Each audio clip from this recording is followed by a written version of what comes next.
This is the RV Game Changer. In this podcast, we will speak with manufacturing leaders, component suppliers, dealers, subsector innovators, influencers, and industry experts who all believe RVing is good for our environment. It's good for our economy. It's great for our family values and overall well-being. With your help, we can improve the RV experience for everyone.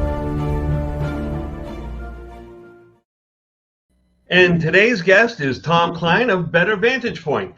Owning and running a dealership can feel like trying to tuck an octopus in bed and the tentacles keep flopping out. So Tom appreciates and understands this, as for 30 years, he was a dealership franchise owner.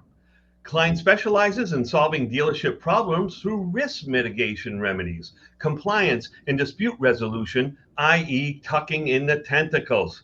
He is the lead consultant and founder of Better Vantage Point, Tuck the Octopus, a new early efforts governance, risk, and compliance GRC program, and alwaysdobetter.com.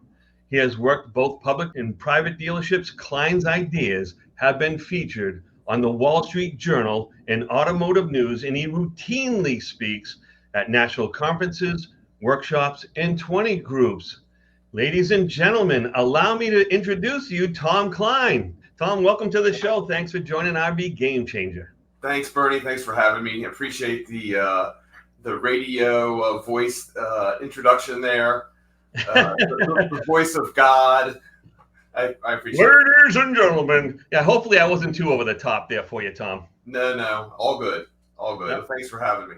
Oh, yeah, my pleasure. You know, Tom, before we get started, this is very important information, and I truly want folks who run and work at dealerships to better understand the services you provide. But I'm going to ask you a big favor first, okay? So please speak to us like we're a bunch of fifth graders so we can get a good handle on how truly valuable this information is to us, okay? Absolutely. All right. Would you be so kind to tell us a little bit about your background and how you got started in this line of work? Yep. So I guess back to my RV roots. I did a lot of work for Newt Kinland at Holiday RV way back in the day, and that's when I really understood and enjoyed the industry. And then I was a dealership owner myself for 30 years, and we sold our stores in 2019. And then I went out on my own in my consulting business. So you own a dealership for 30 years. I mean, you only look like you're in your mid 40s. So you started it when you were 8 years old, I guess. So yeah. My first summers at the store were literally sweeping the gravel because that was before we had paved lots. Yeah, so I had to even the gravel out, because when people take off, all the rocks get thrown up and all that kind of thing. You make some ruts and things like that. So you started on here. Like for me, I grew up in a farm area, so I was shoveling horse manure as an 8, 9, 10-year-old, so that was my gig. But I understand, hey, starting at the very bottom allows you to have better and more complete insight. So a better vantage point, for example. Oh, there you go. So people are probably wondering, what are risk mitigation remedies, compliance, or tucking in the tentacles? I mean, it sounds like a pretty interesting concept for sure. Yeah, and so my job is to prevent problems from happening at the dealership. And I use the analogy of Tuck the Octopus because running a dealership is like trying to tuck an octopus into bed, but the tentacles keep flopping all over the place. Oh, I know. I can't imagine. I mean, you try to do it with a 40-pound dog, it's just as difficult, I guess, by that. Yeah. That's right. And but you multiply times 4, yeah. That's right. Or in an octopus case, they have 9 brains, I'm told. So. Oh, wow. They are very smart. 1 brain, and then, each a brain for each tentacle.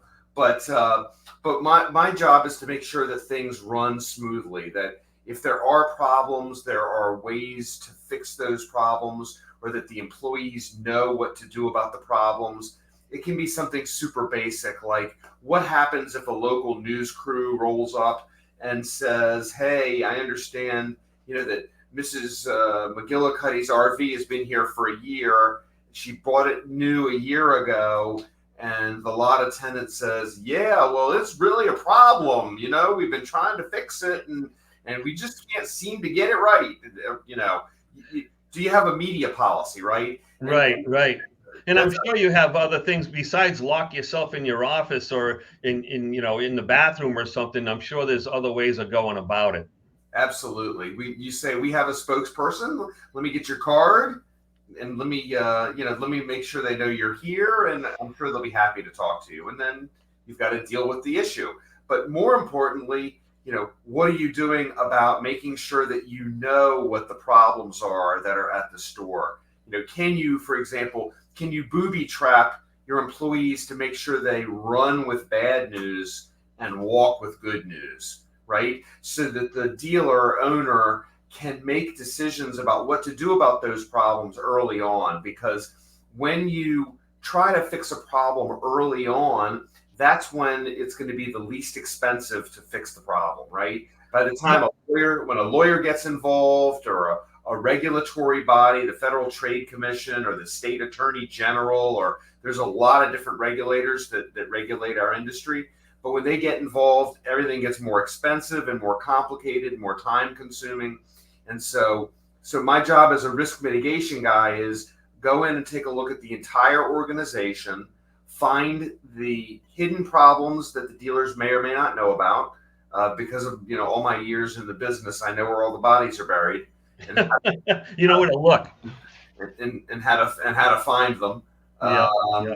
And then to go in and start fixing problems immediately. And candidly, part of that process is making sure that dealers have the right insurance policies. That's a big stickler with our Oh, dealers. there you go. They don't necessarily understand what's in their policy. So the first part is to make sure that they're educated, that they can know what the policies mean. We'll go over each line item, so I make sure they know. And then when we do shop their policies, and I don't sell insurance myself, Right. but when we shop their policies, that we go, when we get them back, we can go through them quietly and calmly, instead of the agent running in 3 days before the deadline and say, you only got a 27% renewal this year. You should feel real good about that. And the dealer's like, 27%, hold on. Right. And so, Right. So it's a better idea for them to understand their liability as a dealership, and then how to protect themselves in that liability, and understand the details of the insurance policy, so they know where the cracks in the foundation are there. So things that they really have to protect themselves against that no insurance may even cover. That's right. But being part of a bigger dealership like I am, I'm with Campers Inn, and they do a lot of employee training, and as a family owned dealership body, we regularly do education and testing per our department mandates, and we are instructed to take certain compliance training. And what are some of the topics which RV dealerships may mandate their employees to study and test on? Yeah, I think it's important to have routine compliance training and testing. And training doesn't have to be an all-day thing. It can literally be a 10 or 15-minute training. And I advocate doing that once a month, so that if you have a problem, there's a lawyer who comes in and inquires or sends a lawsuit, or again, a regulator comes in and says, what are you guys doing? You say, look, we routinely train our employees on all variety of topics. For example, do your employees know who to go to with a problem? No, I mean, that could be a complicated situation. Where do I turn in this situation, right? And every situation is differently. If, say, for instance, it's a harassment scenario and someone in leadership is involved in it, where do I go? It's correct. Right. And so it's something that simple that needs to be fleshed out within the organization. So the employees know, okay, well, if my manager's my problem, then do I know to go to their manager and say, hey, I'm having a problem with my manager. I need somebody to intercede, and that kind of thing. And so compliance training, so to speak, isn't always about laws and regulations and what you should do and what you can't do, and advertising issues and website issues and cookie consent banners, and and all those. There's a myriad of it. In fact, I have a list of a fairly complete list of the laws and rules and regulations that we're supposed to follow, and it's 48 pages long. It took me 20 years or 30 years to put it together.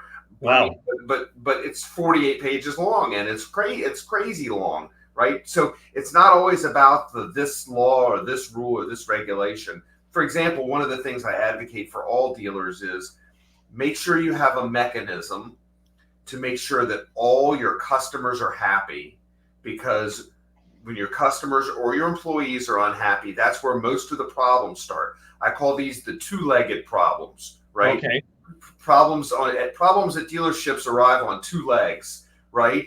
It's either customers or it's employees. That's where most of your problems are. So if you're solving your customer problems and solving your employee problems, then you're going to be in relatively good shape. Sounds simple, but I know it's not that simple. That's right. And especially, for example, with RVs, when some of the things that break, maybe a warranty issue, maybe it's not a warranty issue, maybe the dealership's going to cover it, maybe the dealership isn't going to cover it. Depends on what the issue is. Depends on a lot of things, right? And so it's important for everyone to be customer centric, to solve problems, so that everybody knows what their authority is to solve problems, right? Some companies don't want frontline people solving anything. They just want them to take it to their manager. It's just a matter of what the corporate culture is like. So, Tom, it sounds like you're not just into covering all the legalities and mandates that the federal government kind of imposes on us, but you're also consulting about like reducing risk through better customer service and things of that nature. So you're talking about operations, policies, and communications between employees and leadership, or employees and end users and things of that nature. Right. That's correct. Risk is all around us. And when you're a dealer and you put your feet on the floor in the morning, you've got risk. That's just how it is. And just to kind of change your thinking maybe a little bit on compliance, all compliance is someone has to do something at some point in time.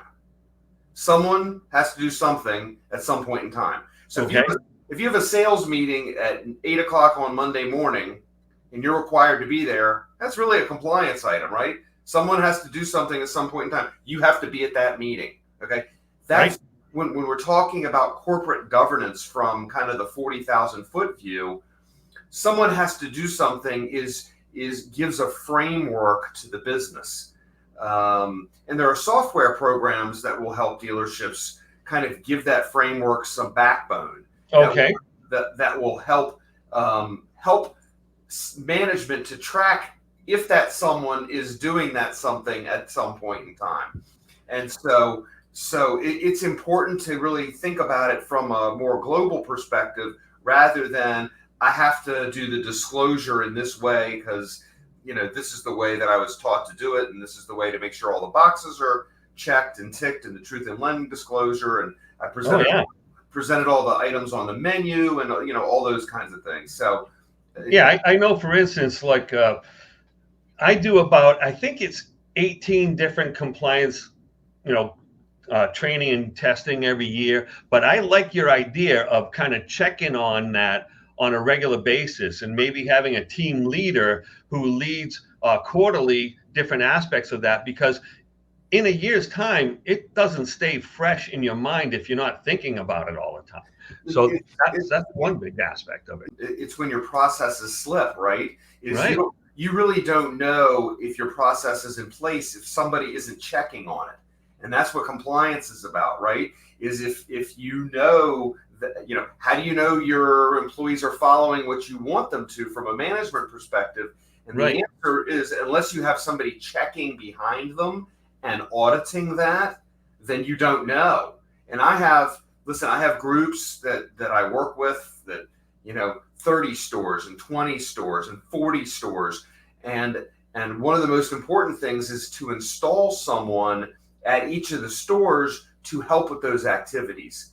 And that doesn't have to be a full-time job. That can be, 3 hours a week or something. But I think it's important. When we're putting deals together, I have one of my managers who always says this is inspect what you expect. So, we have compliance just putting a deal packet together, right? So we have to put this folder together, and we have checklists on both sides of that front cover to make sure that we've covered all our bases. And, if someone has a trade and the, identification is handled properly, and making sure it's this way or that way, and keeping it all safe and, HIPAA safe. So can you talk a little bit about what kind of risks that customers put themselves in with a dealership that doesn't follow, say, the privacy rules?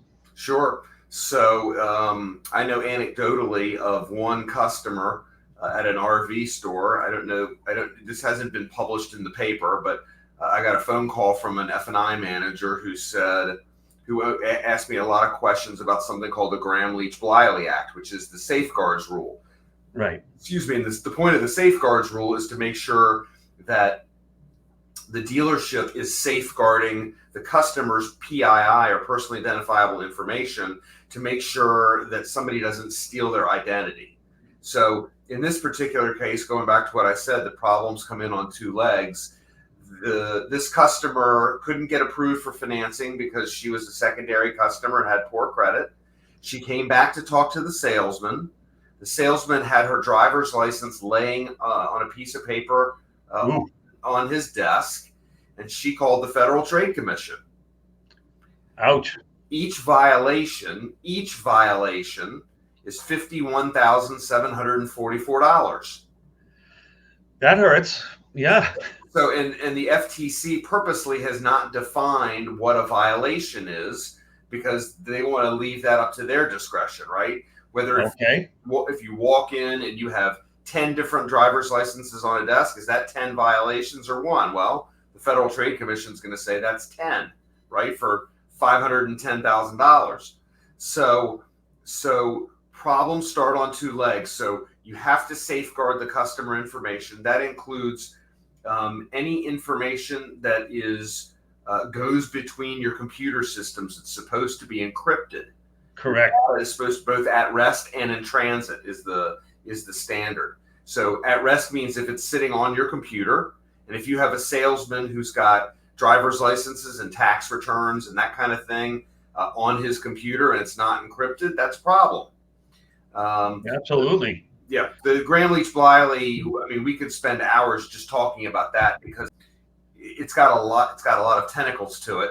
There's a lot of areas. So basically, I think if I could summarize, and you're going to have to elaborate a little bit more on it, is that we are trying to protect the dealership by protecting the customer. Exactly. So we have to do both sides of the equation, and whether it be a trip and fall or a personal information violation or some other red flag of proving someone's identity, that's a big thing these days, where people do try to come in as their grandmother say, and to buy an RV, right? It happens more often than you think. And I do expert witness work defending dealerships, and so I see these lawsuits because I get hired to talk about them. Right. And even when somebody's identity was stolen, if they come in and buy an RV from your dealership, they're going to try to hold you responsible for it. Oh yeah, so we have to double and triple check stuff, and in our systems are in place that when our business managers submit certain information, it's already going through red flag kind of inspection automatically to make sure that those things don't occur, right? We have to protect our customers. And here's the thing, the customers are so important, but you got to realize your colleagues, the people that are working right alongside of you, we could all lose our jobs if we do not do our job correctly. It's so important that we follow these diligencies. So That's right. I mean, it's when you look at it from a corporate governance perspective, again, you follow these rules and these laws. They're there to protect the company that you work for. And you have to protect the company because they pay you, or you should protect the company because they're the ones that pay you. So by protecting them, they're going to protect you. So it's Right. it's symbiotic, and these rules, most companies, I'm going to say most of the rules that they come up with, they don't just dream them up. There's a reason for them, and if you don't know why those are there, you should be able to ask somebody, why is this a rule? Why is this a thing? Why do I have to do this? What sense does this make? So, in your opinion, why is it that important to do all of this stuff? I've said a couple of things, but you have probably a different perspective on it, or even something that includes something else that I haven't even thought of. Yeah, so I've seen instances, and it happens where when you don't do the right things, the business closes, or the business gets closed down. The manufacturer won't sell your product. In the car, on the car side, they'll pull the franchise if you're not doing the right things. If you have a catastrophic accident and a lawyer sues you, and you don't have the right insurance or the right amount of insurance, then the lawyer and his client will end up owning the dealership. I mean, it sounds far-fetched, but it's not. I like to say, don't get a case of the yets.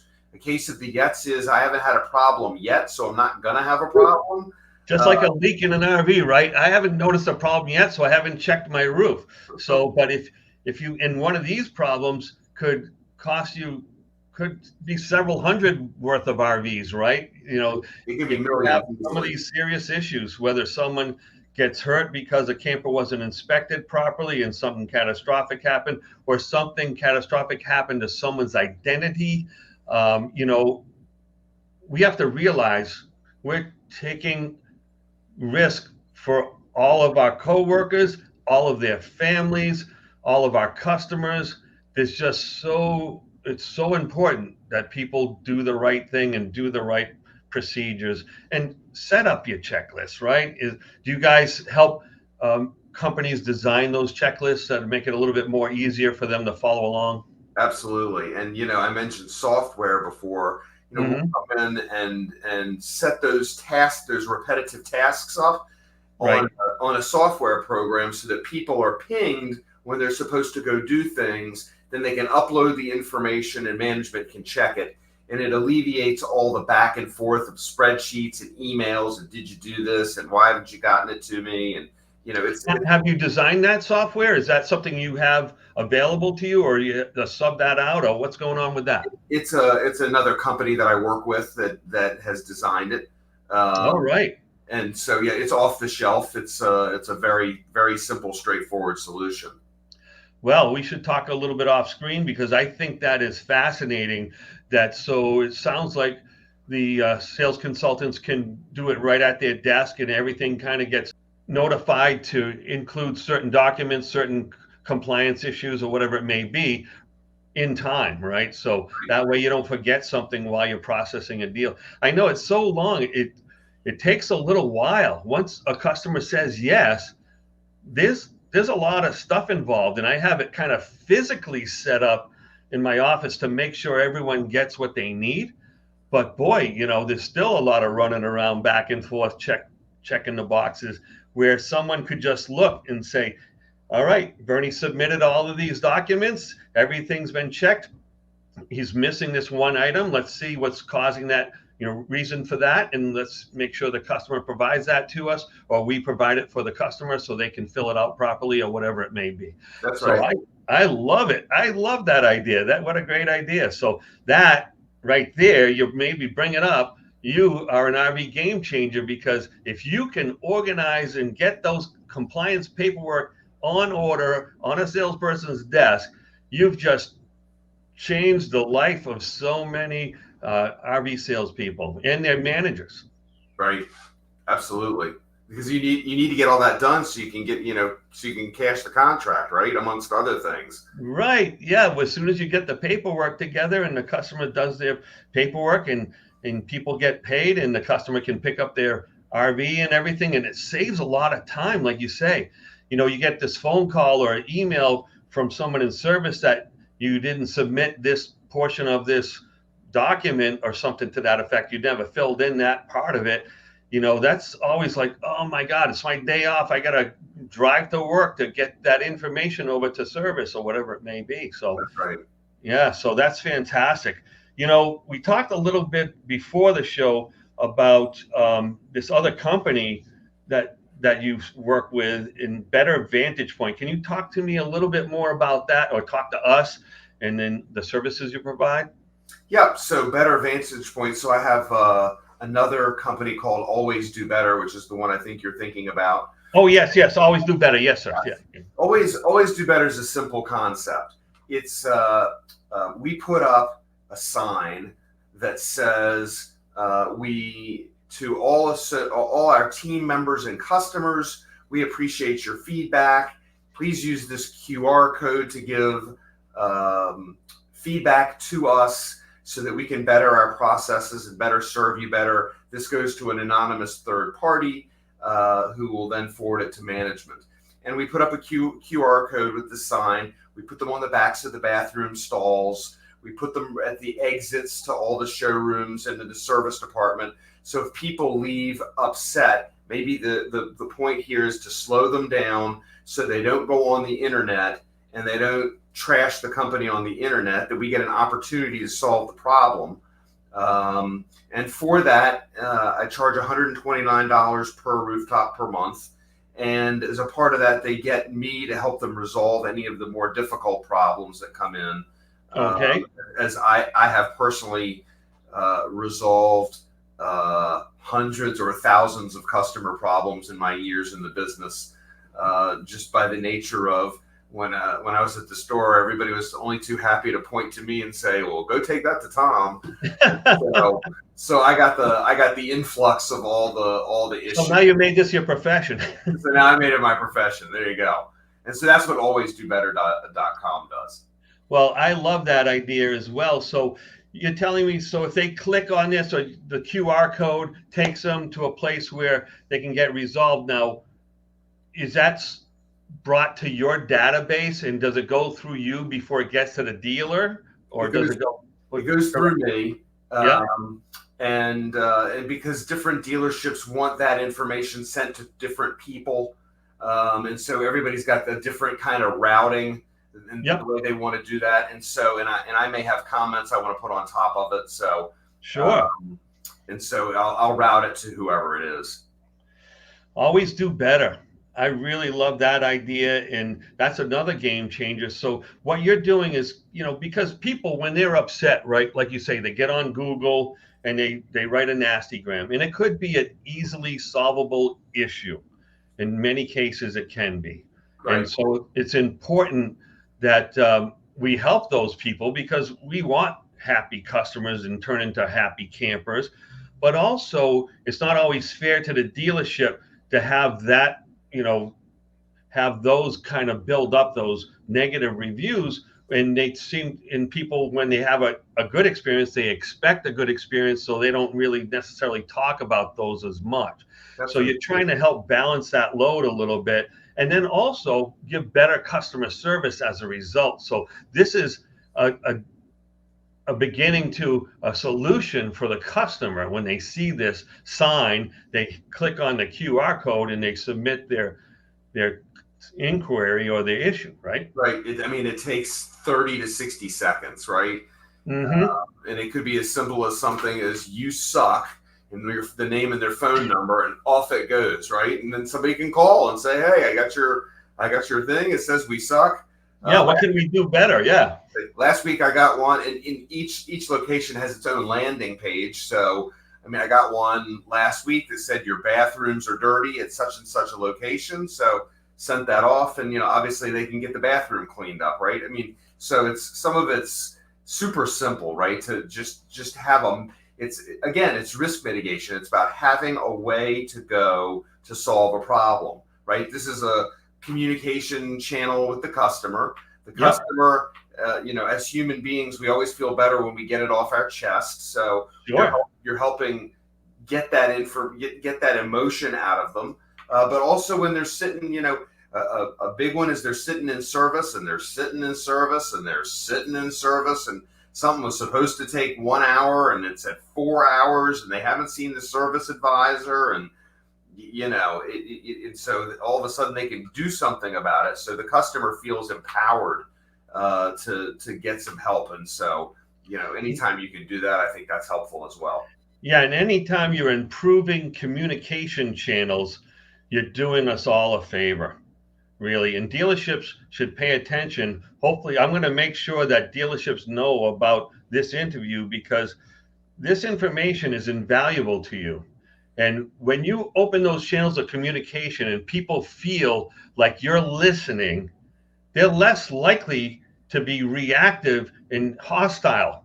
They're more likely to explain their problem, explain their situation in a concise way so you can help them.